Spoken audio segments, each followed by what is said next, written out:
ladies. Welcome to Mompreneurs Unleashed, the podcast that celebrates moms who are taking on the world of entrepreneurship. Join us as we chat with inspiring mompreneurs who are sharing their tips, tricks, and secrets to success. Whether you're a stay-at-home mom with a killer business idea, or if you're a working mom looking to turn your side hustle into a full-time gig, we've got you covered. Get ready to unleash your inner mom boss and start profiting like a pro.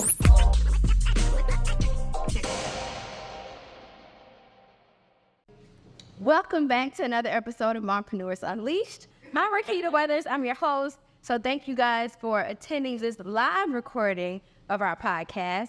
Today I have two lovely guests with me. I have Miss Ashley King. Say name to the people and make it up. I'm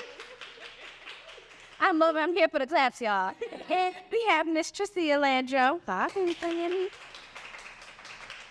And today, as you can tell, we are live today at Say Cheese Gourmet Cheesecakes for our recording of Mompreneurs Unleashed. So I'm going to get into just some real deep conversations today with our guests on things that moms, mostly just like you know, things that you're probably going through. So one thing I want to start with is getting to your journey. How each of us kind of came into the space of being a mompreneur. I'll give my backstory really quick. So I have been an entrepreneur now for, it's probably been like 8 years, but I'm a serialpreneur, meaning I've done all the stuff. I started as a dance teacher who was selling tea. Hey girl, that's my dance partner back there. I was on the floor in the hills doing the thing. But then that turned into buying a camera because I was recording my own dance tutorial. And that camera turned into another source of income, which birthed Bell Rouge Photography, which is what got y'all here today. Yeah. And after that, I had another venture, Lifestylish Magazine. So that was another huge project of mine. Miss Ashley was my editor. You know, always gonna have love for you right here. Outside of that, here we are today on a podcast called Mompreneurs Unleashed. So that's my journey. It's been years in the making.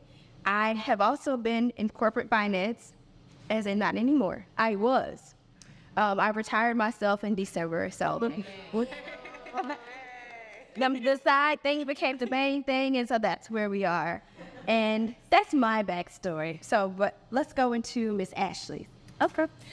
So I've been a serial entrepreneur as well. Had a cleaning service, t-shirt line, nonprofit organization, blah, blah, blah, blah.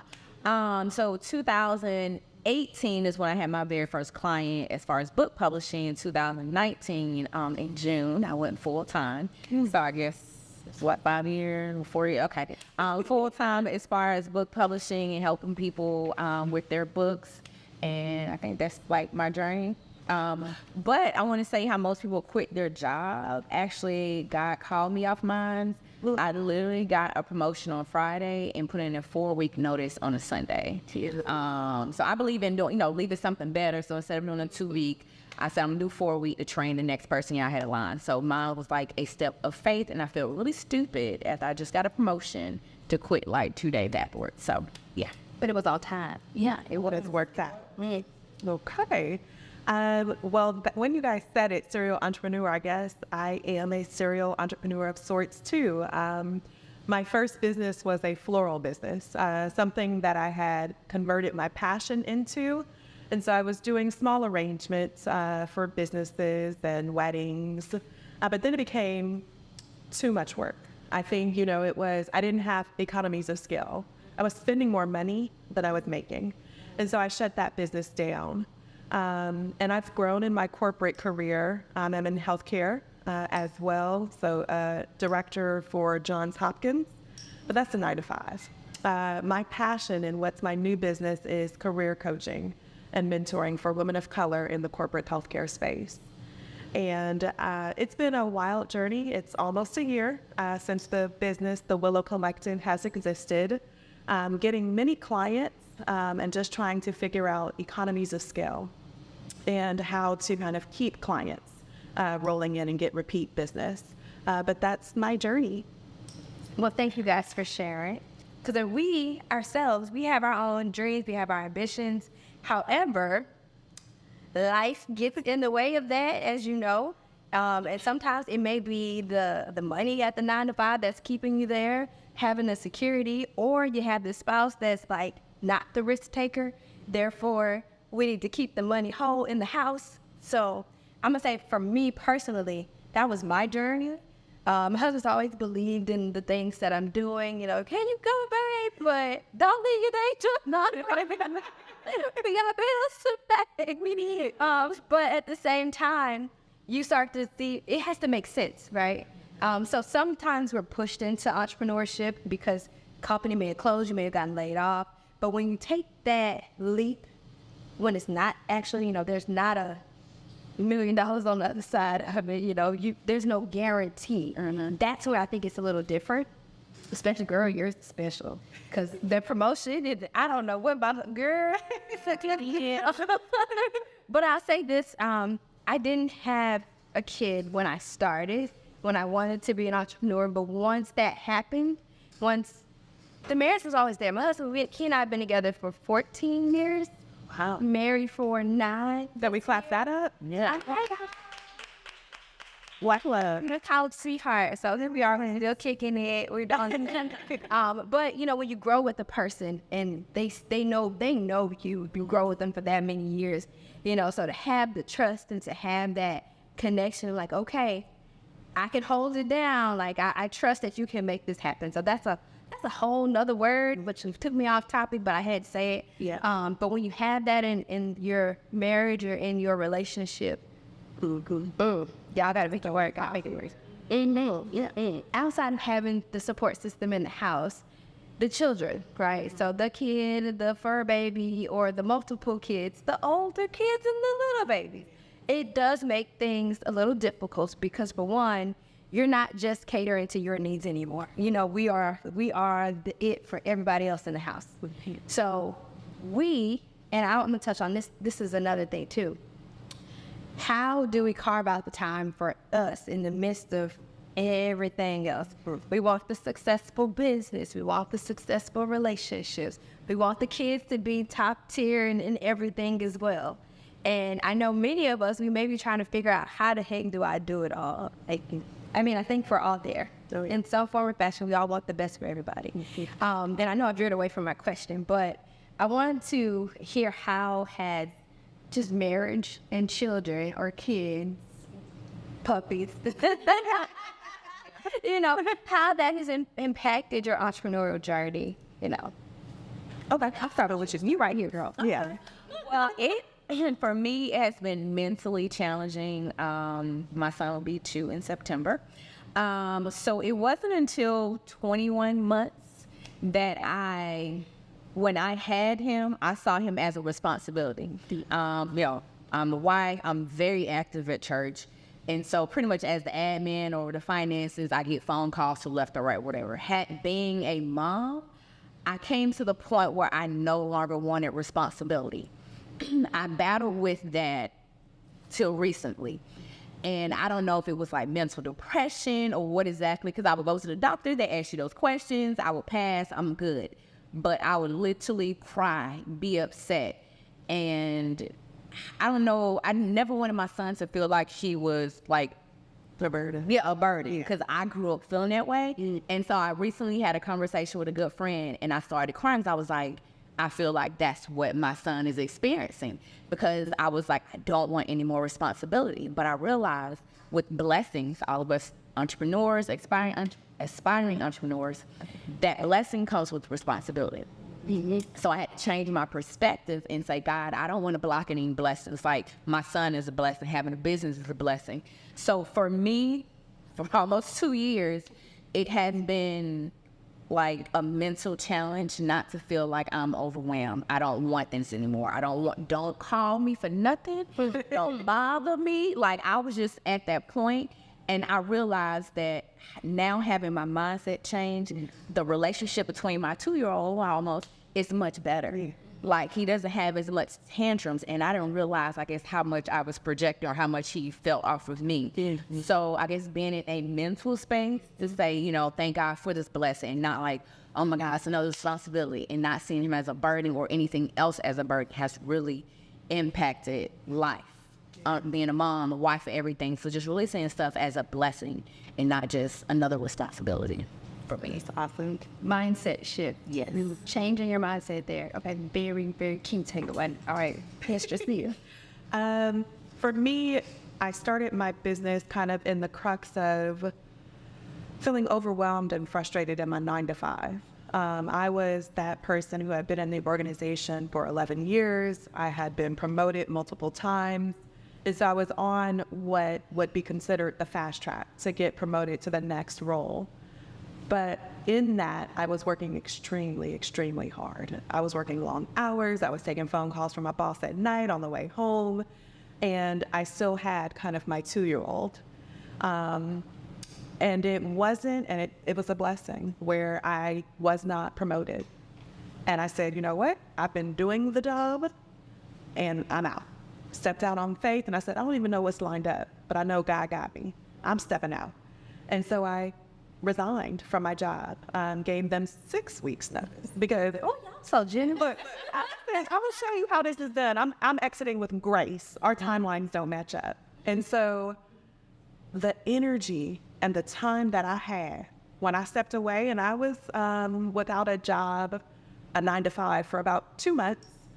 But in that time, I ramped up my business, got the website, got my branding photos, and just stepped into this purpose where I don't have to put all of my energy into climbing at a corporate position, but rather, you're going to get what you get. I still have a 9-to-5, but you're going to get what you get. And I'm going to show up, but I have multiple streams of income now. And the relationships and the network that I've built, I get side gigs. And I'm like, what? Like, y'all want to pay me to facilitate? Sign me up. And so having my youngest and just kind of a house full of kids has motivated me. I was in school doing my executive MBA when all of this was happening, and it was tiring. You know, I think we're going to touch on finding time for myself. That was not existent. But it was a different level of energy because I was making something. I was building legacy. I was doing it for me. And so that was kind of my joy. So now I still have my 9-to-5, but now when I lead with introducing, it's not where I work on my 9-to-5. I'm the CEO and founder of the Willow Collective. Oh, and then I got some other jobs too. Yeah. I would definitely say the mindset shift. So you gave 6 weeks, you gave all weeks, girl, they got 2. the very, you know. But when you make that, and this is not a call for everybody to go leave your 9-to-5 with Ms. Trecia saying we're still, we're still rocking mine. It just doesn't define who we are around us. Yeah. So I think when we grow up, and especially like going to college and then get that job, we're so caught up in the title, and that's because kind of who we are. So when I ask the question on the podcast, normally I say, hey, who is so-and-so? It's such a loaded question. Yeah. So it has to be kind of, you got to narrow that down a little bit because I'm not the financial analyst and this and that, you know. I want to pivot from here to once you made the decision that, hey, this is no longer for me, at least to changing your mindset. Yeah. Because again, you could still go back to work and still be an entrepreneur and all those things. Okay. But once you made that change, how did it affect your ability to care for you? It was the stuff as far as self-care. How did the kids change? Was there a change there? And I think you touched on this too, but you know, I think I'm gonna start with you, Trecia, here. Elaborate on that a little bit more. You know, when you are an entrepreneur, you guys recognize you are your brand. And so I'm a walking representation of my brand. And it's been magical how many photo shoots I'm doing. But that's how I pour into myself. And so it's kind of staying on a regular schedule to develop content requires me to have pictures, requires me to get my makeup done, requires me to think about what outfits am I wearing. And so it's a different but new way that I'm pouring into myself. Trying different hairstyles. Like, I want to look like this in the photo. So it's those things. My kids, my oldest, 15, he is, I think, he won't say it because, he's so cool, but he checks out my swag. He wants to kind of go with me to check out event spaces. So I think it's kind of makes him proud to know that his mom has her own business. And so it's a family affair. They help me do my swag bags, all of that. I love it. That's so cute. Like, aren't you, wait, y'all, was y'all ready for them to do that? And just help out and make it so they can get paid? Yes, girl. What about you, Ashley? So before I had my little one, and then when I left my job, I actually had to go to therapy because I dealt with anxiety so much. I felt overwhelming. And then pretty much she was like, you don't spend any time for you. She was like, out of all this, you're telling me what you're doing, because I'm one of those people, they say if you're a good employee, you pretty much can probably make you're a good boss, or entrepreneur. And I'm the type of person, I'm a go get it, that's why I go get it done queen. But she was like, all this you're telling me, you don't spend any time for you. And so I kind of, got it. Okay, well, let me go out, my nails, like, get my feet down, whatever. And then becoming a mom, I guess I kind of went through that anxiety transition again. Yeah. And so prior to the podcast, we had a little talk. My now passion is like gardening and everything. And I could spend like hours out there and just like work with my hands. So that is kind of like my therapy, like me just getting out in the yard and just working it. It's been like I run my own city. But yeah, so that's kind of how I find time for me, just being out in the yard. And I would say what really helped was actually put him in daycare, because before he was at home 24/7. My husband, he'll be at work or whatever. And, if you ever, before becoming a parent, you see those commercials where the dad come home, mom is just like here and just leave. Like, I never, that's an adult. I was like at that point. So putting him in like daycare, I actually see his growth. He's learning a lot, but it's just that, okay, I'm an adult now. Like, I actually work my business. I can go out. I'm having lunch Friday, during the day while he's so just putting him in childcare really helped as well. Oh, that's so good. Yes. I would say when I first had my son, I used to always think, how are these mamas doing it? And I would even made a post, and somebody said daycare, and I said, they cost money. Worth it. I mean, but now as the older I've gotten, I'm like, oh, that's the key. It's a necessity. Yes. I don't care if they're out of school or not. Daycare. Okay. Only because for one, and I've been doing it this summer, so I'm in the flux of things. So I have my son at home, but she got to go. I love about it. She got to go to date, y'all. If y'all met her, but having that time to yourself to either use them hours to work in your business, to go to get a massage, go have lunch with a girlfriend, a client, it does help. And so that's a good part of having some boundaries. I will say this. Going back into my journey on how I got here. Earlier on in the pandemic, we were all there. Most of us, I'm sure, were in some situation where you're working from home life, work life, sex life, everything happened in the same house. Literally all one recurring clock, right? And it was just all in one spot. It drove me crazy. Like, literally, it was to the point I was like, FMLA, please. It was for real. But I learned in taking some time for myself, because I didn't even think that was a thing. And they say, you could take it for mental health. And I was like, hell no, I don't think nothing. I'm good. I met with a therapist. I'm like, oh, therapy? Okay, I met with a therapist. And she was like, girl, you don't take some FMLA. And sure enough, this is when I realized I'm doing too much. I was being the it for everybody and nobody for me. And so I don't know if anybody else has probably felt that way, but it's so real. And I found myself, I was in a meeting with a senior leader, and girl, when I say I broke down, I'm like, wait, this is too much. Y'all in my house, y'all bothering me, asking me for stuff. I'm tired. And I have a pandemic baby, if y'all know, these 3-year-olds. Yes. Shit. Take a sigh, take a deep breath. Yes. But, having a baby and to go through postpartum at home, you never left the house. That stuff was hard. And nobody even talks about that enough. But we were literally sitting in a house for 2 years, for real, especially us with them babies. And I don't care what nobody says, the pandemic babies are different. I love her. But the pandemic babies, they are different. They are a different breed. Y'all might got away with it if you had one in 2023. But us before that, they some no-limit soldiers. And so, it takes a lot. Your mental health for real, because there was just no separation. And so when I did get some time to myself, it was about a month, I launched my magazine during that time. You know, I was like, oh, this is what people do when they ain't going to work. You know, or they're not in somebody's office. And it let me know I was doing too much. They don't care about me like that. If I had to leave tomorrow because of mental health, guess what? They got my job done. Yeah. And they did a whole month. They couldn't do it right with me there, but they got it done. And once your mindset shifts to the point where take the PTO, prepare the others, you know, let me actually go take a day for me and not feel regretful about it. Baby, that's the shift.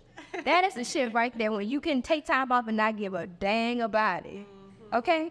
So that was just a little tidbit about me. I took that journey. It was the best thing ever. I still stayed in corporate for a little while longer, but then the business picked up. The business got where it needed to be, to where I said, baby, look right here. I'm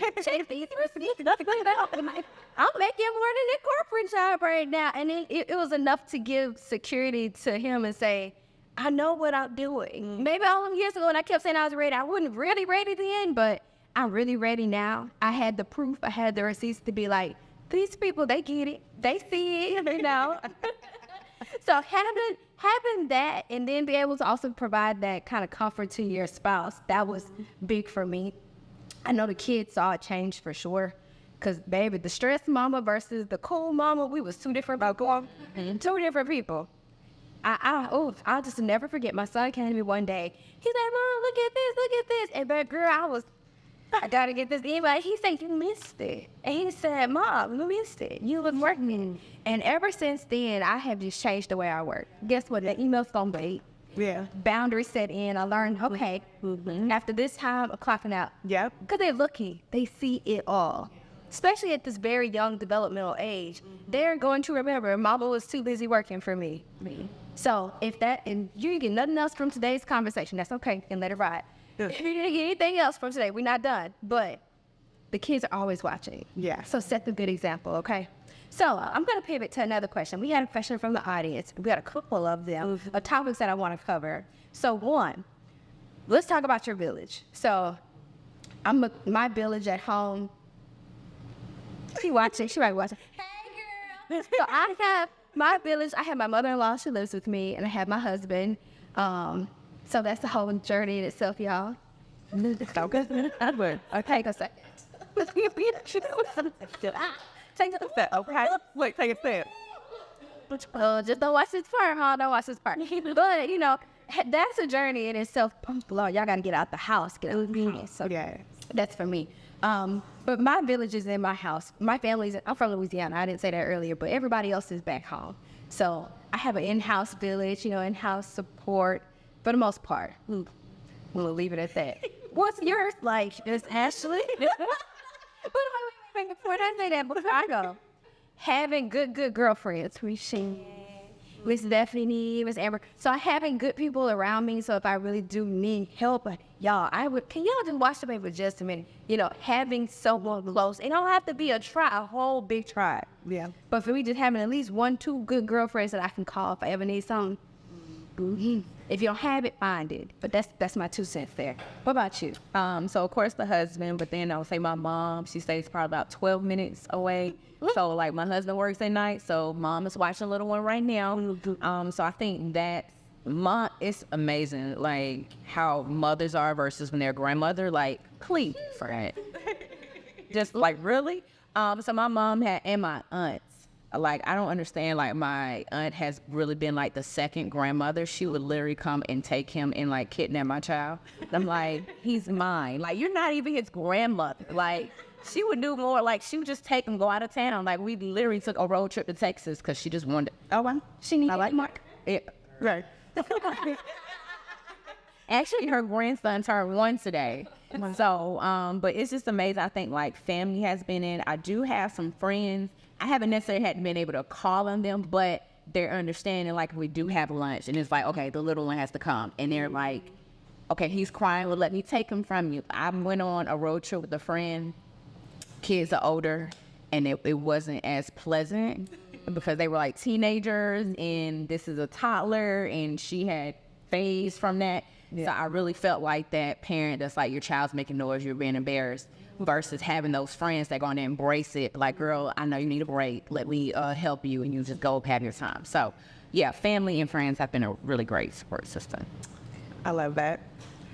For me, I definitely think it's in my house. I told you my son, he's been embracing it. He's stepping into his own manhood as a teenager.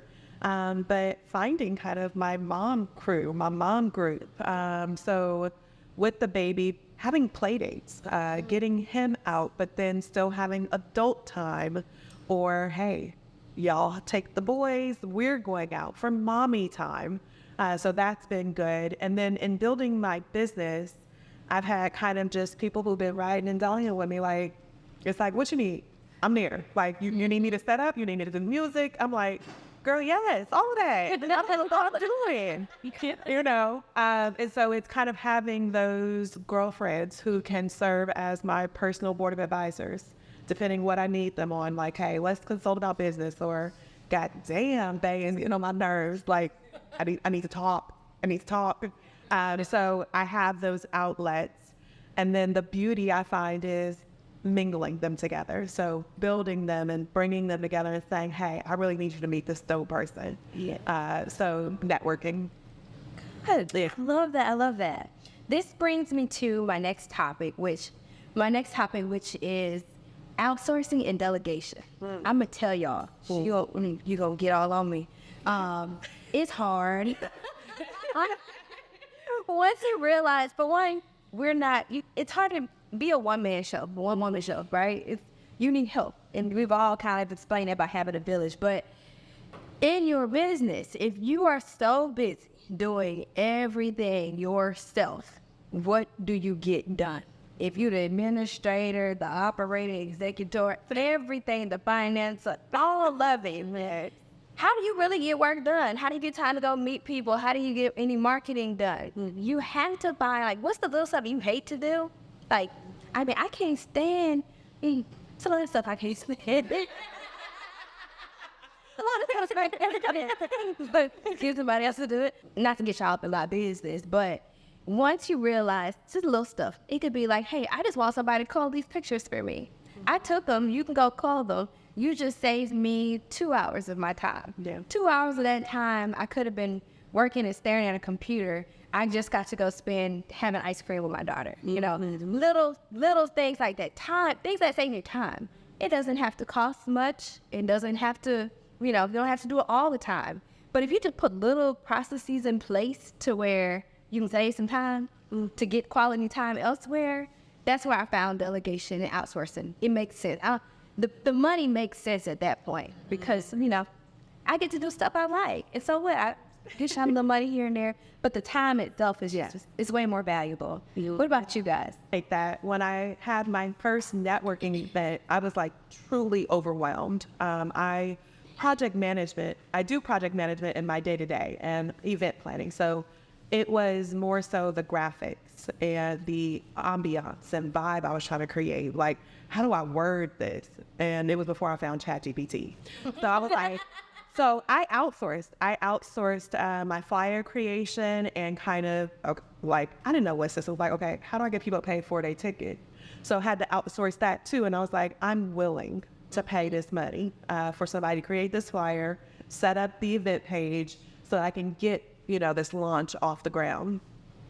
The other thing that I'm like really, really horrible at is social media. Like, I don't like it.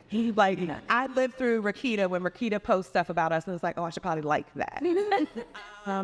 So I've had to outsource that because if I want to grow my business and if I don't want to spend time that I don't like doing things, I've outsourced my social media content. And all I have to do is sit for pictures, which is okay. And then approve kind of the design and the caption and say, yep, go ahead. And on what schedule? Yeah, that sounds good. Go ahead. And I don't even look at it. So those are things that because I'm not good at it and I don't have an interest in it, but it's necessary, I outsourced.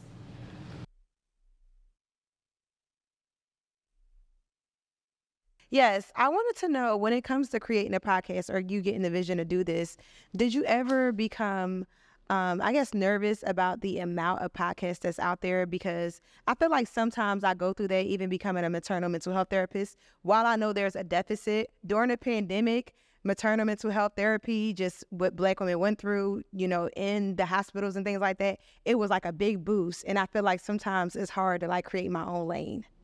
Girl, you ain't say nothing but a thing. Okay, first of all, not even just podcasts. I think every one of us have some form of profession that is saturated. So photographers, girl, we know 5 in the room right now. But that kind of goes back to niching down. So, and I know someone had that question earlier as well, but when you are very specific in what it is that you're doing. So for me, for my photography business, for example, I'm specifically a branding and maternity photographer for Black women. So that's real specific. Usually, if you're looking for somebody, you can say her, she does it. In terms of podcasting, for one, everybody got a podcast. Everybody got a social media page too. And they got, you know what I'm saying? Like it's something that's out there. However, I'm not necessarily concerned with everybody else's stuff because I have my own tribe of people, and then they know someone, and then they know someone. So I try not to get bogged down in the saturationness of it all. The fact that everyone has it, they're still not me, and you're not everybody else, So you're going to make your own lane in whatever it is you're doing. And if you think you're being too much like everyone else, that's your key. How do I stand out? You have to create a uniqueness to your own business, to your own podcast, to your own brand that sets you apart. So that makes good, girl. Yeah. Okay. So my question is about mom guilt. So being just 3 months postpartum, one of the things that I'm finding, even being here tonight, I'm like, oh gosh, I'm missing bedtime routine. Like, this is hard. So one of the questions I had was, you all have children who are 2 years and all the way up to like 15. So when you went through those transitions with your business, how did you handle mom guilt? Oh, girl. I'm so happy you talked about mom guilt. I got a whole reel and ready to post about mom guilt. So it's in the scheduler right now. But for one, we all go through it. I don't feel like there's one mama that can say that she's never had it, because we're all guilty of it. Got one. I got a unicorn in the room.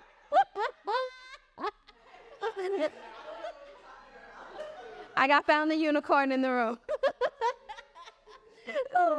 But honestly, I will say in the very beginning, like with my son for sure, when he was really little, it was when I was teaching dance classes, for example, I would leave on Saturday nights to go teach a class because that's when classes were most popular, right? But then I realized, I'm like, I don't want to keep spending my Saturday nights out. I really want to be home.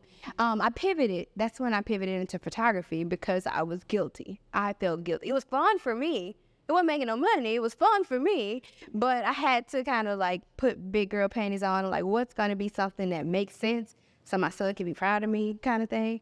But I will also say, this is one night out of 90 days?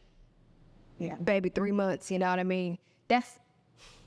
There will be many more. Y'all gonna have date nights. You gonna have girlfriend trips, momcations. You and hubby gonna go take a whole vacation just for y'all. You gonna have a staycation up the street just to get it on because you just want to be somewhere different. It's going to happen. And it's just because it's so fresh and so new right now that you're having all the emotions, but I promise you're gonna let them go. Because baby's gonna be good and she's gonna be just as fine. Okay? Go through mom guilt. Cool. So I still go through mom guilt. My youngest is 3. And if we're going to date night, I don't know, I feel this kind of overwhelming sense of, oh God, I got to get ready. Oh God, I got to make sure y'all done ate.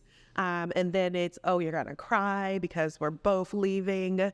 And so probably for the first 20 minutes, wherever we're headed, I'm like, God dang, we don't got to stay out long. But then I get over it. I'm like, I deserve it. He's good. He has his siblings. And then I travel for work sometimes. And so I feel like, oh God, I'm like, I need to get home.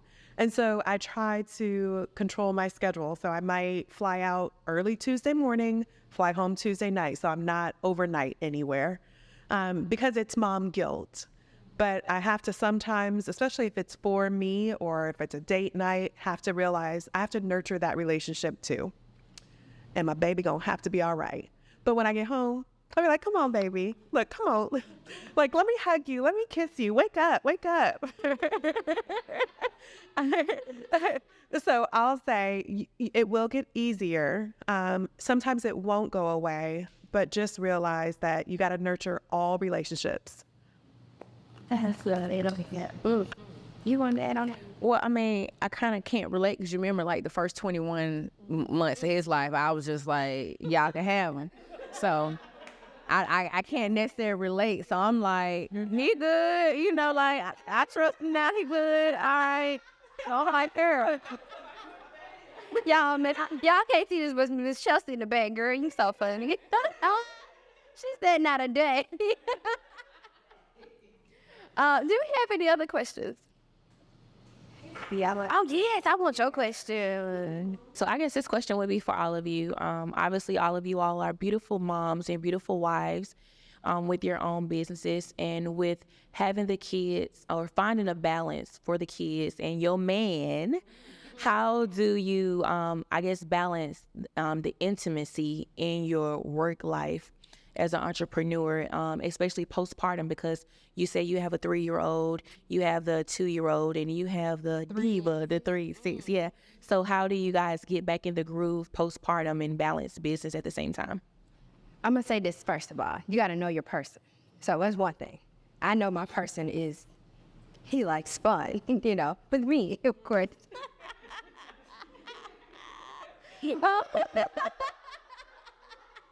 But, after having our daughter, I've had 2 C-sections, by the way. So y'all know the recovery there is longer already. It's different. I don't know what it's like to have a vaginal birth experience. It's just different. But with that, it does take much longer to where you're actually even probably wanting to do something. But at the same time, I look around and oh, he done did this. He done did that. Oh, man, I feel like I need to give him something. So, I mean, you do little things here and there, but it was I had to take myself out of it a little bit because, again, we were in this together. I mean, he's having sleepless nights, too. We're both going through it.